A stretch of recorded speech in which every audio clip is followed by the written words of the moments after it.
มาสูงพี่น้องใต้แผ่นดินยาวขามาหอบงากันทางวันหนึ่งเมื่อในวันที่8 เดือนธันวาคม 2 แห่งปีแล้วค่ะก็2 แห่ง 1 ปาก 14นี่คำขึ้นในวันอังคารเนี่ยเนาะข่าวยาม8 โมง 7 นาทีค่ะในเมืองจึงไทยมาหอบงากันตั้งข่าวใจหนุ่มแทงปอกหนึ่งค่ะเอาค่ะวันมาในก่อข่าวใจหนุ่มแต่มี3 หัวข้อข่าว หัวข้อข่าวที่1 นักเจเวงนำตู่ซึกเทียนเอตั้งตับซึกจึงได้อาเซียดตึกเคียงแข็งการซึกกันหาวแห้งอยู่ หัวข้อข่าวที่2 จุ้มสุนได้สุนเป็นก้นแหล่ลองเพ่งเป้งออกลิกปืนเผาสารคัดลองซึกทีเออัธรรมาตียับคนเมืองเสยย้อนกาถุด หัวข้อข่าวที่3 ภูมิน้ำใจเอาโคลายแหล่พักกัดเขียวใจก็ซึกตับซึกจึงได้อาเซียดเอค่ะเอาค่ะหัวข้อข่าวที่1ได้ก็เกี่ยวกับเรื่องลองซึกร้อยตะอ้างที่เอแลตับซึกจึงได้ค่ะอาเซียดแน่เนาะตึกแข็งการซึกกันมาอยู่ในเจเบงนำตู่จึงได้ปะท่องเจตอนเกี่ยวแม่ค่ะหัวข้อข่าวที่2ได้ก็เกี่ยวเลยลองจุ้มส่วนได้ส่วนเป็นก้นเนี่ยเนาะก็ออกลิกปืนเผาสารคัดลองซึกลอยตางที่เออัธรรมาที่ยับก้นเมืองเสยย้อนเงินกาถดค่ะหัวข้อข่าวที่3ได้ก็เป็นข่าวดับซึกจึงแต้วค่ะเสียได้เลยฮับตั้งใจแถมตีปอเมก้นเมืองตั้งน้ำนะฮะเนาะเอาค่ะก็อันดับที่2เป็นเอาค่ะเข้ามาด้วยช่อง YouTube ค่ะใจหนุ่มช่องเป็นเอาแต้วค่ะถูกใจในก็กดติดตามใบปั่นขายยาวก็กดปั่นตีหิงแต่กำหนึ่งพี่น้องแต้วค่ะตีไรหันข่าวอ่อนตั้งเปิดมือรายการกดต่างข่าวค่ะเอาค่ะก่อนยินจบกับเสถึงพี่น้องแต้วค่ะเตียนเข้ามากดแชร์กดไลค์ยาวก็กดติดตามปั่นช่องยูทูบค่ะใจหนุ่มอยู่ก็โกก้นค่ะเอาค่ะสิบนาค่ะมาต้อยหัวข้อข่าวที่1อ่อนตั้งสดค่ะนักเสียงนำตู่ซึกที่เอตั้งตับซึกซึ่งได้อาเซียดตึกแข็งการซึกกันหาวแห้งอยู่ซึกเทียนตั้งตับซึกซึ่งได้อาเซียได้ตึกแข็งการซึกกันหาวแห้งตั้ง2 ฝ่ายนักเสียงนำตู่เพอก็ไปถอนซึกลงปองจึงมันซ้ำเอิมจำพุดจูแทงแหล่ก้นเมืองไม่เจอโกเป็นปางตึกกันหาวแห้งบ้านไหนเมื่อในวันที่8 เดือนธันวาคม 2 แห่ง 20ค่ะอยู่ดีของเสียขึ้นจึงได้ตับซึกจึงได้อาเซียเอตั้งซึกร้อยตะอ้างที่เอตึกแข็งการซึกกันดังปอดวันตกแลวันออกมานจามเนื้อมานจามเมืองหมู่เนื้อเจเวงนำตู่เจตอนเกี่ยวแม่จึงได้ปอดห้องซึกตั้ง2 ฝ่ายไปถอนปันกันว่าไหนก้นนักปืนตีปอดมานจามลาดว่าเมื่อเลี้ยวในสายซึกมานก็ว่ามาฮอดถึงไว้ตีวานปังกุดเย็นแห้งหมอ60 ก้อนในงากันไว้3 งาขาวในซึกมานฝ่าย1ซึกร้อยฝ่าย1และซึกใต้ฝ่าย1ในขาวตีฝ่ายออกมานจำตั้งวันเปี้ยงหลงก่อซึกร้อยตั้งซึกโคเขียวก่อฮอดแผวมาแทงเฮาขาคนเมืองแต่อ่อนกันไม่เจอก็เป็นปางตึกกันห้าวแห้งกุยขายเหย่าว่าไหนเมื่อว่าวันที่7 เดือนธันวาคม 2022เข้าย้ำกลางในมก8 โมงในซึกเทียนเอตั้งซึกอาเซียได้ไล่เป็นปางตึกกันตีโคปางต้องในมันจามเมืองหมู่ต่อถึงเข้าย้ำใบวัน2 โมงครึ่งปลายปางตึกจังเย็นลงไหนเหย่าเจ้าหันคำจามผู้ขันปากอาเซียได้ลาดว่าย่ามเดี๋ยวตึกแข่งกันอยู่เขาไปถอยค่าว่าไหนเมื่อวันที่25 เดือนธันวาคม เข้าย้ำกลางวัน11 โมง 20 นาทีนั่นก็ซึกเทียนเอแห้งซึกอ่ำย้ำ50 ก่อขึ้นตึกตับซึกจึงได้อาเซียตีหิมวันนากุนนาซ้ายเจเวงนำตู่มากำหนึ่งเหย่าว่าไหนพองเขาซึกดังเทียนเอปืนเผากึดตึกผายเหลียวต่อถึงปีเซง 2/20ในเสนะข้าวยำกึดตึกในแฮนซึกเหล่าตึกอาเสในเปลี่ยนบอกกำ2เหย่านักสิเบงนำตูอยู่ตีห้องการปืนเผาอาเสได้รอดแล้วปืนเผาออกไว้หนังไหน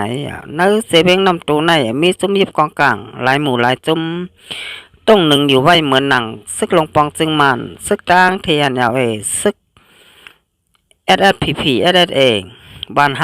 ซึก RCS และซึกค้าง KIA เสื้อไหนว่าไหนเอาค่ะอันนี้ก็ค่ะเส้นมีเอาที่ข่าวเว็บไซต์ผู้ใดฮอกเต็มต่างไว้นะฮะเนาะเกี่ยวกับได้ลองตับซึกจึงได้เอาค่ะRCS SSA นะฮะเนาะตั้งซึกร้อยตั้ง TNLA ตึกแข็งการซึกกันไว้ห้าวแห้งในเจเบงนำตูเจตอนเกี่ยวแม่จึงไตปอดท้องค่ะอันนี้ก็เฮาคาดได้หันว่าภายหนึ่งซึกมันภายหนึ่งซึกร้อยภายหนึ่งซึกตับซึกซึ่งแต้วค่ะนี่เนาะเปลี่ยนไว้3ภาย3ตังอันไหนค่ะให้ถ้าผมไปก้นเมืองนี่ก็ไล่ไม่เจอจอมเตะนี่เนาะก็ว่าก็ไล่เปลี่ยนปางตึกกันห้าวแห้งกำเดินมานี่ก้นมันก้นเมืองนี่ก็จ้างไล่ไปเพปางตึกนี่ฮะเนาะกับนั้นคนนั้นคนเมืองแต่ก็ใครให้มีปางตึกในปืนตินี่ฮะเนาะก้อยปางตึกเตมีแทงอยู่นั้นปางตึกเตยนเตเย็นลงกว่าอันนี้ก็อยู่ที่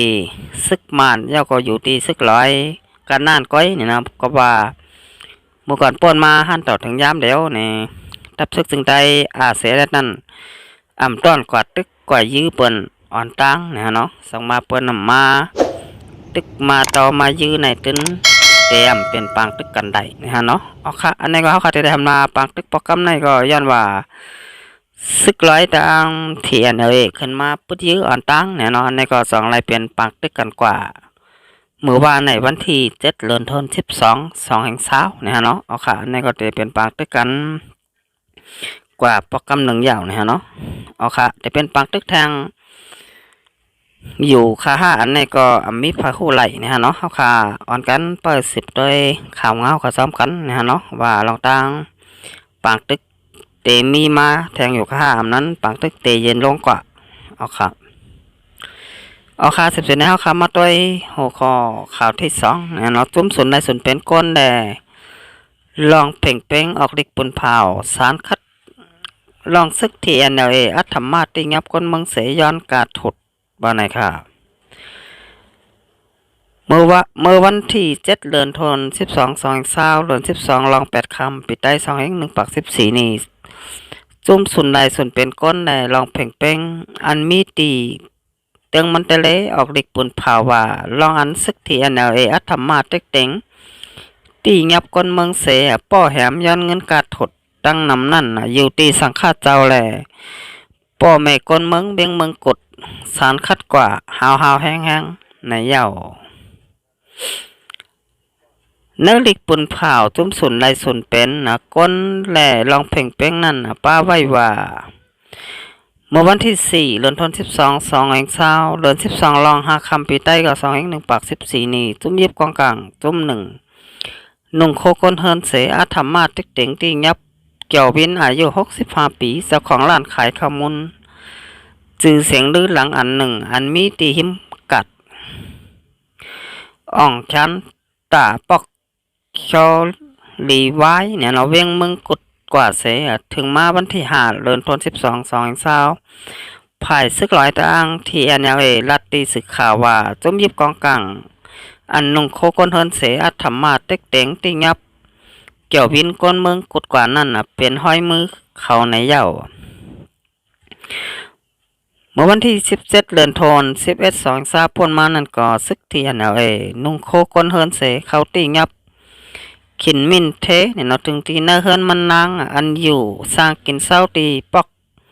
เคียวรีไว้เนี่ยเนาะเมืองกดแหล่เอากองหลอกเงิดจี้จำเต็กแต่งห้องเอาตัวกว่าเสอัตธรรมามัดป้อแหมหึง10วันเย้าขึ้นย้อนกาถดโตสร้างเงินมัน3ปัก40แสนปยาขินมินเทก็อันถกติงับนั่นลาตีสื่อข่าวนอกเหลือเสนนั่นก้นเหตุการณ์ไปมักมีก้นเหตุการณ์คดคำ ก้นเหตุการณ์ไปมักมีส่วนโตวห้องขายตั้งขายร้านขายตั้งกินยาย้ำเจียมเจอในก่อซึกเทียนเนี่ยหลอกเงินกูลายเสเต็กเต็งย้อนเงินตั้งนำตั้งหลายในเย้าก็เปิ้นนั้นแหละลองให้สร้างอันไหนอยู่ที่ซึกเทียนเนี่ยมีลองนับย้ำส่วนใดส่วนเป็นก้นเสมกาป้นเปลี่ยนบ้าหมายมีเกี่ยวเลยภายซึกภายก้นเมืองกูเมืองมีนั่นอยู่เย้าลองให้สร้างอันซึกเทียนเนี่ยป้นเปลี่ยนส่วนใดส่วนเป็นก้นเสเต็กเต็งไปกินก้นเมืองอันมีเครื่องยิบสังในหนังหือเข้ามาสินส่วนไรส่วนเป็นก้นกูเมืองปอเตไรหูจอมนั่นอยู่ที่จุ้มส่วนใดส่วนเป็นก้นแล่ลองเพ่งเป้งเตยืนดีกว่าไหนยาวว่าไหนอยู่ที่สังฆาเจ้าจุ้มส่วนใดส่วนเป็นก้นแหล่ปอเมก้นเมืองเบียงเมืองกดโฮมกันสารคัดลองให้สร้างซึกเทียนอย่างหาวแห้งเสียตกย้อนเฮอ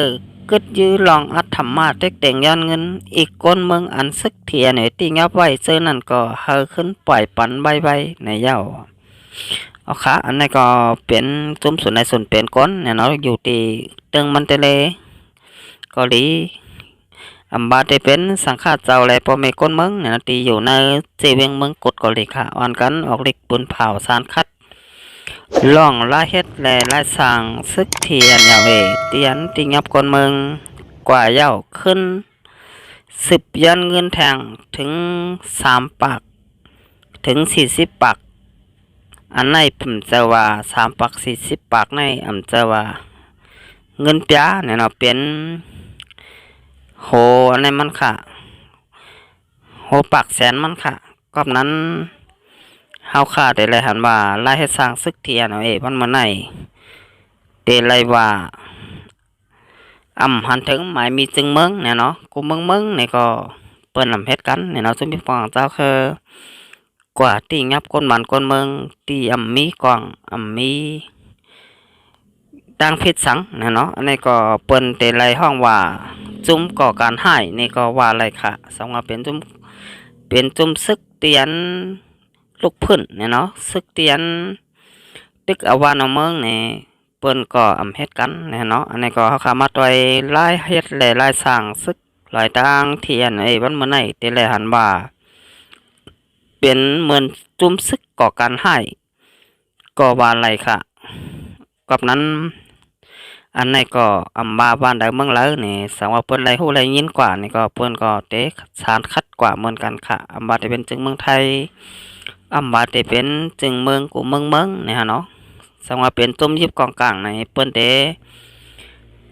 เฮ็ดให้เหนือปอเมฆก้นเมืองยาวก็ตาเตตีงับก้นเมืองกว่านั้นสังว่ามีตางพิษสังนี่เปิ้นเฮ็ดกันนี่ฮะเนาะเอาค่ะอันนี้ก็สมส่วนในส่วนเป็นก้นนี่ก็ออกฤทธิ์ปืนเผาสารคัดลายเฮ็ดลายสร้างซึกที่นี่ฮะเนาะเอาค่ะสิเป็นมาด้วยหัวข้อข่าวที่3นี่ฮะเนาะนี่ก็มีผู้มีน้ำเจอเจตนาพึกสินข่าวสารเนี่ยเอาโคลายและพักกัดเขียวใจก็ซึกดับซึกจึงแต้วค่ะเสียแดดและหนังเฮอเป็นแห้งใจและลองกำใจแถมตีก็ซึกก็หานเขาจอมหลังปองเปลี่ยนไรนั่นผู้มีน้ำใจเจตนาเอาโคลายและพักกัดเขียวเนี่ยเราจะแถมบันตีก็ซึกดับซึกจึงแต้วค่ะเสียแดดตั้งนำค่ะเมื่อว่าวันที่7 เดือนธันวาคม2 แห่งเศร้าค่ะเดือน12ลอง8 คำปีใต้ก็2 แห่ง1 ปัก 14นี่ผู้มีน้ำใจเจตนาฝึกสินข่าวใสเอาโคลาย1 ปัก 50 จุ่มและพักกัดเขียวอันผูกซ้อมใบเนื้อสวนไหนาโตเก่านั่นตา5 ถุงจะแถมปันตีก็ซึกดับซึกจึงแต้วค่ะเสียแดดอันปักเศร้าไว้ดีเจเวียงเมืองปั่นเจตอนล่างคือเมืองไตปอดจานไหนเยาเมื่อวันที่3 เดือนธันวาคม2 แห่งเศร้าเดือน12ลอง4 คำปีใต้ก็2 แห่ง1 ปัก 14นี้ป่นมานั่นก็มุกจุ้มเจ้าเคยใต้เกียงใหม่และสังฆาเจ้าเมียงสอนเอาคู่ของกินย่ำเหมือนหนังน้ำมันเก๋อพองบานโถเหลืองโถเน่าพักหมี่หอข้าวซอยมาและตั้งกินย่ำแทงตั้งนำตั้งหลาย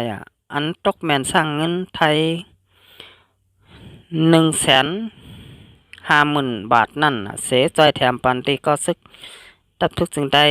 เสียแดดตีเงาจึงลอยแต่แรงเหย่าเหมือนกันเนาะเอาค่ะอันนี้ก็ เฮาขาดติแลหันว่าพ่อแม่คนเมืองเนี่ยกำแถมแลจ้อยแถมนะทับซึกซึ่งแต่วค่ะเสียดัดแอดได้มากก็ปียาวข้าวหึงเนี่ยฮะเนาะเอาขานี่ก็เฮาขาดติแลหันว่าก้นซึกนี่ก็มีสนหลายจ้อยคนเมือง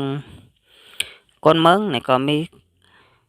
สนจ้อยแถมคนซึกค่ะกับนั้นสมมุติเฮาค่ะจ้อยแถมกันหมอฮักกันแลหมอพร้อมๆกันเนี่ยเนาะแต่ได้ไล่ขึ้นเมืองสันร้อยซึ่งแต่วค่ะนั้นบ่นว่า หยาบเตะๆค่ะวันเมื่อไหร่เนาะก็ว่าผู้เขียนเฮาคันนั้นมีไว้หลายหมู่ยาวก็หลายจุ่มเจอว่าซึกมานจุ่มเหลียวก้อยนี่เนาะเขาสิได้หันว่าวันเมื่อไหร่ผู้เขียนตับซึกถึงแต่ค่ะนั้นนำเตะๆค่ะกับนั้นสังว่าพ่อแม่คนเมืองกำแถมจอยแถมเนี่ยเนาะนี่ก็บ่นว่าตาเตตึกหรือผู้เขียนกว่านั้นง่ายค่ะสังว่ามีแฮงใจยาวก็มีแฮงเงินเนี่ยเนาะ เอาค่าตอนดับวันมื้อนี้ก็ขาเส้นแต่ย้อนกึดลือไว้ก่อนนะเนาะไปมาพบมายากันทางบรรณาค่ะน้องค่าตกใจนี่ก็ใจกัน